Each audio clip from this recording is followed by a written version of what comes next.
kata-kata yang gitu mungkin biasa kedengarannya, tapi bagi aku itu berarti banget gitu. Jadi ya mereka segalanya buat aku.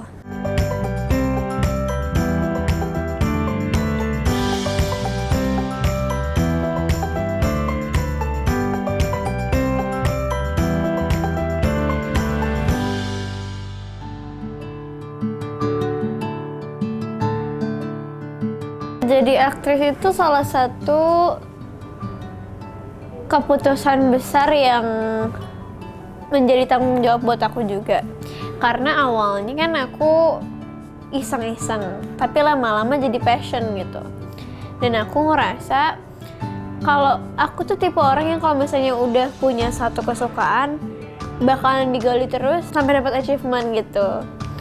Nah sekarang makanya menjadi seorang aktris itu aku pengen sampai sementok-mentoknya deh, karena aku nggak akan pernah puas untuk jadi seorang aktris, karena kan pasti tantangannya masih banyak banget yang belum aku lakuin. Bismillah, semoga bisa jadi sesuatu dari awal yang iseng-iseng tapi jadi hobi, jadi kerjaan juga.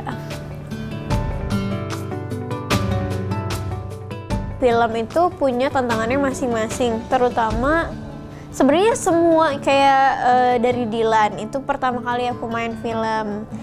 Terus bagi aku peran sekecil apapun tetap menantang dan susah jujur aja, karena apa ya, kayak mendalami karakter itu peran kita sekecil apapun tuh harus risetnya harus banyak juga, sama gitu kayak kita jadi peran yang lebih besar, kayak 2 garis biru, tantangannya aku harus jadi orang hamil, aku harus riset semuanya, gimana rasanya orang hamil.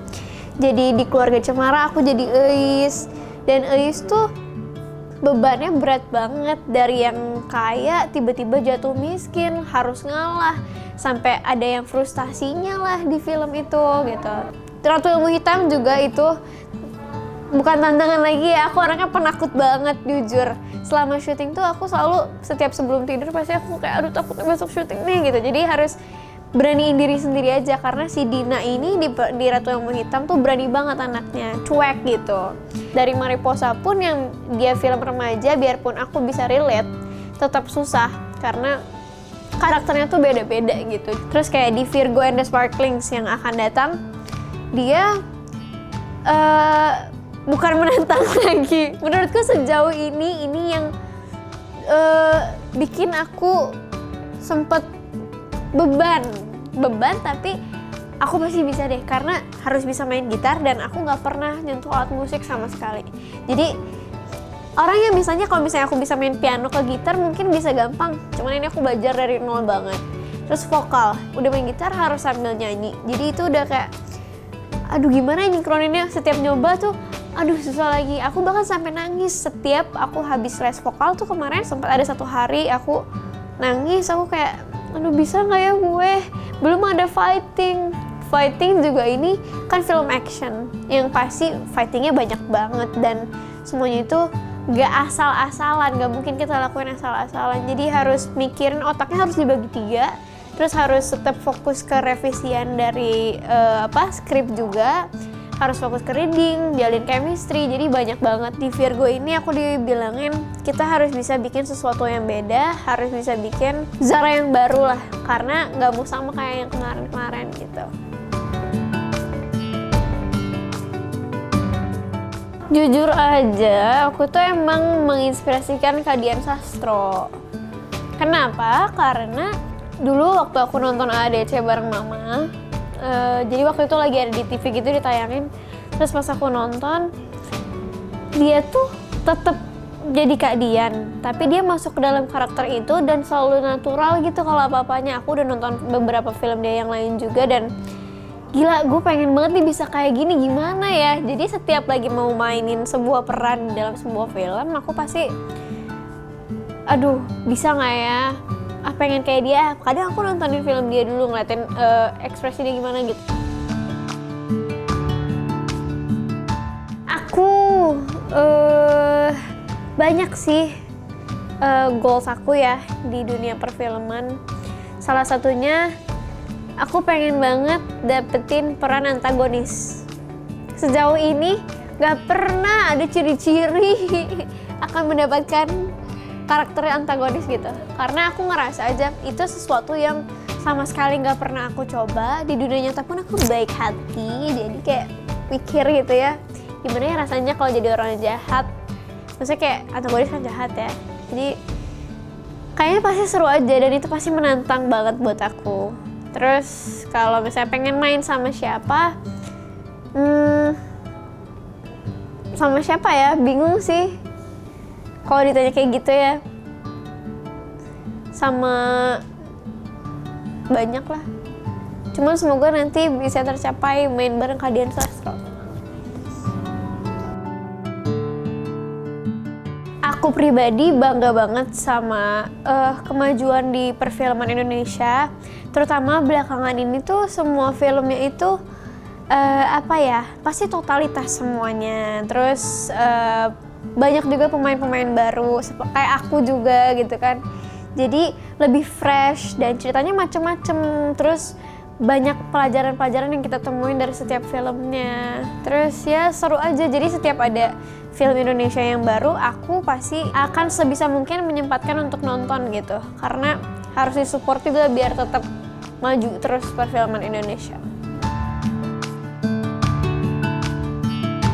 Jadi perasaan aku saat ini tuh sebenarnya nggak bisa dijelasin pakai kata-kata. Jadi kayak seneng, bersyukur, terus gak nyangka juga bisa alhamdulillah gitu, ada orang yang suka sama aku, ada yang bahkan kalau ketemu sampai nangis gitu. Aku juga kadang jadi pengen terharu gitu, kayak ya Allah, mimpi apa aku dulu ya bisa kayak gini sekarang gitu.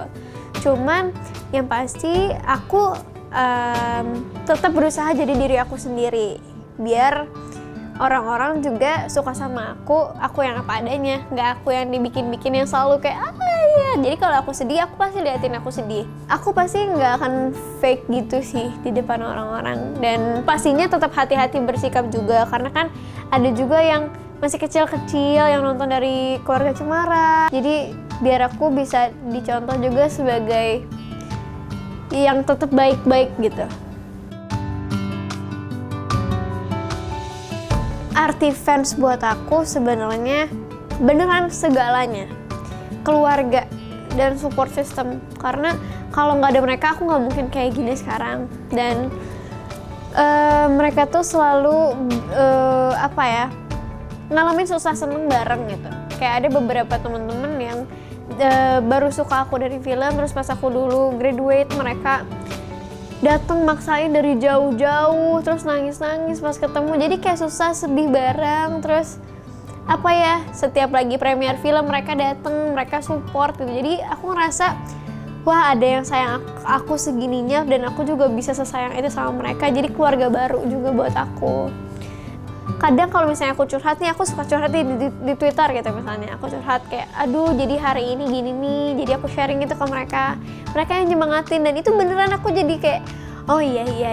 Jadi ngerasa naik lagi moodnya. Dan ya mereka segalanya buat aku.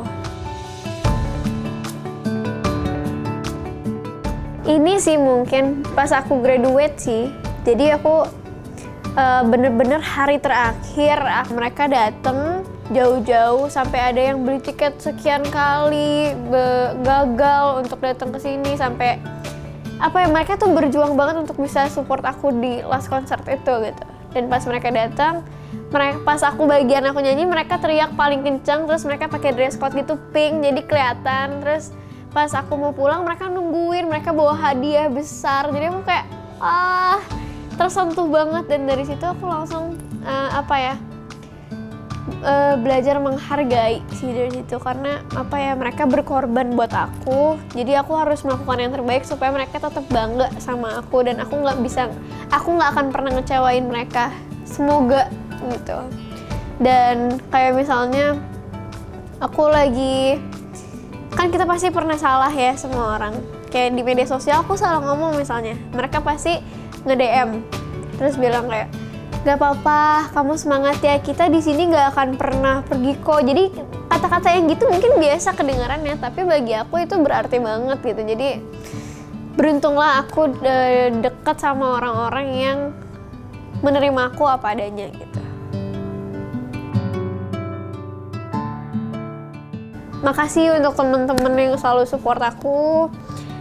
Semoga kita bisa semakin erat hubungannya sampai kapanpun nanti. Asik kan videonya? Jangan lupa like, subscribe, dan komen ya. Sampai jumpa di video selanjutnya.